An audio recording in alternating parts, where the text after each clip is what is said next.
The Newsline. Hello and welcome back to Newsline, brought to you by People's TV.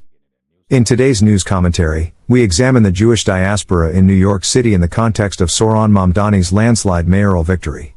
Before diving into that, it is important to note that Hamas released the body of another hostage about 24 hours ago. Israeli forensic experts are now conducting tests to confirm the identity of the body. Turning to Mamdani, the newly elected mayor of New York City, he has quickly become a topic of widespread discussion. New York City is home to the largest Jewish community outside Israel, with approximately 1.6 million Jews, while the Muslim population is less than 1 million. Interestingly, 30 to 35%, roughly a third, of Jewish voters supported Mamdani. This may seem surprising given his anti-Jewish rhetoric. However, both the Jewish diaspora and Jews living in Israel are ideologically diverse. Having lived among other nations for centuries, many Jews have assimilated to the point of partially losing touch with aspects of their Jewish identity. Social scientists note that it is remarkable that Jews were able to re-establish themselves as a cohesive nation, with a shared language and a country, after so many centuries of dispersion. Modern-day Jews can broadly be categorized as Orthodox or secular, though both groups have numerous subcategories. While Orthodox Jews largely did not support Mamdani, the majority of secular Jews did. Secular Jews, though often patriotic, tend to be less religious or non-religious and generally embrace liberal ideologies. Many voted for Mamdani because they viewed his support for a sovereign Palestinian state as a commitment to human rights and social justice.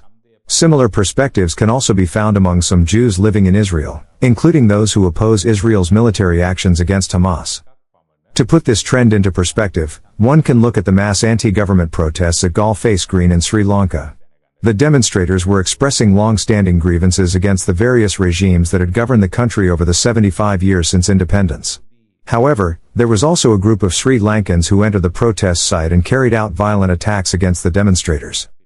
Additionally, Ranil Wickremesinghe, who rose to power following these mass protests, quickly moved to suppress the demonstrations through legal measures, sued the protest organizers, and aligned himself with the previous, corrupt regime, despite having benefited from the public uprising that brought him to power. Divisions such as these are common in any society. Although Mamdani has expressed strong anti-Jewish positions and pledged to arrest Netanyahu should he enter New York, despite the United States having signed but never ratified the Rome Statute, and therefore not being a state party to the International Criminal Court, approximately 30 to 35% of Jewish voters supporting him is understandable. This reflects the composition of New York City's Jewish population, where a majority are secular Jews who often prioritize liberal principles, human rights, and social justice over religious or political alignment. Among younger Jewish voters in New York City, support for Mamdani was significantly higher than among older or more observant Jewish voters, with polls indicating that approximately 67% of Jewish voters aged 2018 to 1944 backed him. Overall, Mamdani received about one-third of the Jewish vote. Meanwhile, although the Muslim community in New York City is smaller than the Jewish population, it demonstrated strong cohesion at the ballot box, with exit polls showing that roughly 9 in 10 Muslim voters supported Mamdani. While this indicates high levels of support, it does not imply absolute unanimity within the community.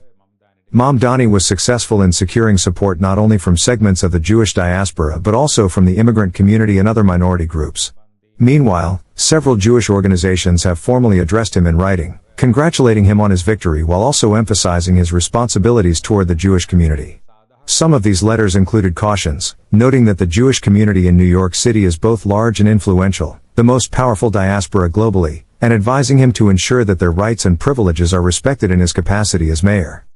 Nevertheless, the majority of New Yorkers find themselves in a state of uncertainty following Mamdani's election. In response, several rabbis in New York City have emphasized that this is an important moment for Jews to consider Aliyah, returning to Israel, their ancestral homeland and cultural heritage. Next, U.S. President Donald Trump made a statement that notably differed from his remarks prior to Mamdani's victory. He expressed hope that Mamdani would engage with him more constructively, despite the mayor's previous critical statements against the Trump administration. The president also emphasized that he retains influence over federal funding to New York City. Noting that no openly communist mayor has ever been elected in the city's history, Trump expressed serious doubts about Mamdani's alignment and policies.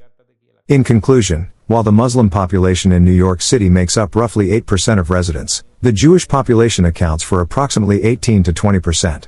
This demographic difference gives the Jewish community greater influence and visibility within the city. How this dynamic will unfold under Mamdani's mayoralty remains to be seen. If this report helped you see the situation on the ground clearly, don't keep it to yourself. Like, share, and subscribe to People's TV, where truth has no agenda, and facts speak louder than spin. Subscribe us for more details.